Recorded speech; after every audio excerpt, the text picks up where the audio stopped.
बार लोग कहते हैं कि ग्लोकोमा सर्जरी करवाने से हमारी आंखों की नज़र तो नहीं चली जाएगी, तो हम कह सकते हैं कि ये काफ़ी हद तक मिथ है, क्योंकि ग्लोकोमा सर्जरी आपकी नज़र को वहाँ पे रोकथाम के लिए की जा रही है. It is to prevent your further vision loss, but it does not make you blind. But of course कुछ कंडीशंस हैं जब आपको थोड़ा सा प्रिकॉशन लेके आपके डॉक्टर को थोड़ा सा प्रिकॉशन लेना पड़ता है, और कुछ कंडीशंस में पेशेंट बहुत प्रोन होता है कि वो विजन ड्रॉप हो जाए, but that usually is temporary. For example, आपको कोई कॉम्प्लिकेशन हो जाए, आपका एंटीरियर चेम्बर शैलो हो जाए, या पीछे कोरोइडल में इफ्यूजन हो जाए, या प्रेशर सडनली बहुत ज़्यादा हो जाए, या इन्फ्लेमेशन हो जाए. ये सब चीज़ें दवाइयों के माध्यम से या छोटी माइनर इंटरवेंशन से ठीक की जा सकती हैं, और अगर विजन ड्रॉप होता भी है सर्जरी के बाद, वो ठीक किया जा सकता है. Usually, vision drop after surgery because of sutures or because of inflammation is very transient in nature, and the patient get at least the vision that he has before the surgery. So don't worry, let your doctor decide for you and have confidence in him. Both of you in tandem can decide the course of your future journey for glaucoma. glaucoma surgery एक बड़ी surgery है. अगर आपको दोनों आंखों में भी glaucoma है तो डॉक्टर्स यूजुअली रिकमेंड करते हैं कि पहले आप एक वर्स आई जिसमें विजन थोड़ी ज़्यादा कम है वो करवाइए. उसको करवाने से हमें भी पता चल जाता है how does your body react to this kind of surgery, and the doctor is better prepared for the better eye of yours. And usually this surgery is done at interval of at least 2 to 3 weeks so that you have a good time to heal from the eye that was operated previously. But अगर आपको कहीं जाना है, आप ऐसा plan कर रहे हैं, and as soon as you're ready after the first surgery, the other eye surgery can be planned as early as the next day.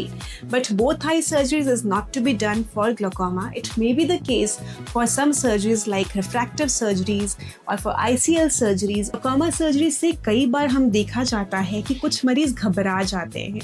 You need to look for a glaucoma specialist to be able to tell you in confirmation कि आपको glaucoma surgery की जरूरत है कि नहीं है. जिसके पास experience है, स्किल है, वही आपको बता पाएगा, और अगर वो कॉन्फिडेंट है तो आपको घबराने की तो जरूरत ही नहीं है. तो ग्लोकोमा सर्जरी घबराने की जरूरत नहीं है, but you need to find the right place to get it done.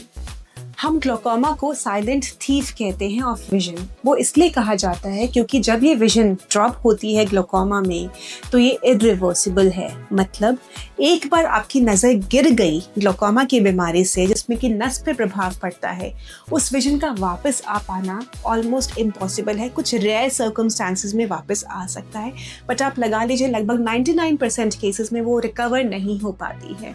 इसीलिए इसे आपको बताया जाता है कुछ गोल्डन रूल्स कि 40 इयर्स के अगर आप हो गए हैं तो आपको एनुअल चेकअप कराना है, जिसके अंदर आपको डायलेटेड फंडस एग्जामिनेशन, जिसको कहते हैं पीछे पर्दे की जांच, वो अवश्य करानी है. सिर्फ चश्मे का नंबर टेस्ट करके आप ग्लोकोमा के बारे में नहीं जान पाएंगे. और इसके अलावा जब आप ड्रॉप्स डालते हैं तो आपकी नज़र, आपको लग सकता है कि धुंधलापन हो रहा है. वो इफेक्ट ऑफ ड्रॉप होता है जो आपके सर्फेस को इरेगुलर बनाता है, पर वो ट्रांजेंट है. ड्राई आइज की कंडीशन ग्लोकोमा में, उससे ट्रांजेंट विजन लॉस होता है. सर्जरी के बाद कुछ आपको रिकवरी में टाइम लगा, कुछ कॉम्प्लिकेशन हुई, कुछ ब्लड आया, या कुछ इन्फ्लेमेशन हुई, या कुछ माइनर इन्फेक्शन हुआ, ये सब ट्रांजेंट लॉस ऑफ विजन के कॉजेज हैं that can be fully recovered. But the vision that is lost because of the effect on your optic nerve, because of any reasons, glaucoma being one of the major reasons, is irreversible so far. glaucoma की surgery करते हैं तो उन्हें बताया जाता है कि हम इसलिए कर रहे हैं ताकि आपकी नज़र यहीं पे रोकथाम हो जाए और डाउनफॉल ना हो उसका, और विजन आप जितनी है एटलीस्ट वो आपकी ज़िंदगी भर वहाँ पे हम स्टेबलाइज कर सकें. पर इसका मतलब नहीं है ये कि वो ज़िंदगी भर उस लेवल पे रहेगी और आप एकदम ग्लोकोमा मुक्त हो गए हैं. सर्जरी के बाद भी आपको अपने डॉक्टर से कांटेक्ट बना के रखना है.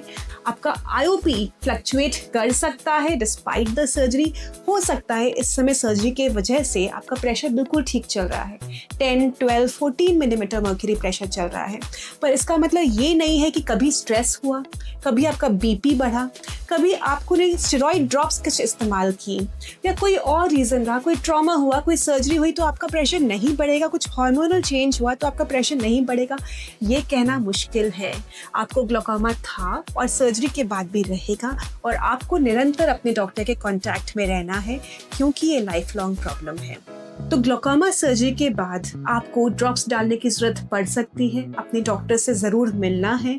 ये आपकी रियलिस्टिक एक्सपेक्टेशन होनी चाहिए कोई भी प्रोसीजर करवा के कि ड्रॉप्स की ज़रूरत ख़त्म नहीं हो जाती। विद टाइम 1 साल बाद, 2 साल बाद, 4 साल बाद, 10 साल बाद आपको ड्रॉप्स की ज़रूरत पड़ सकती है।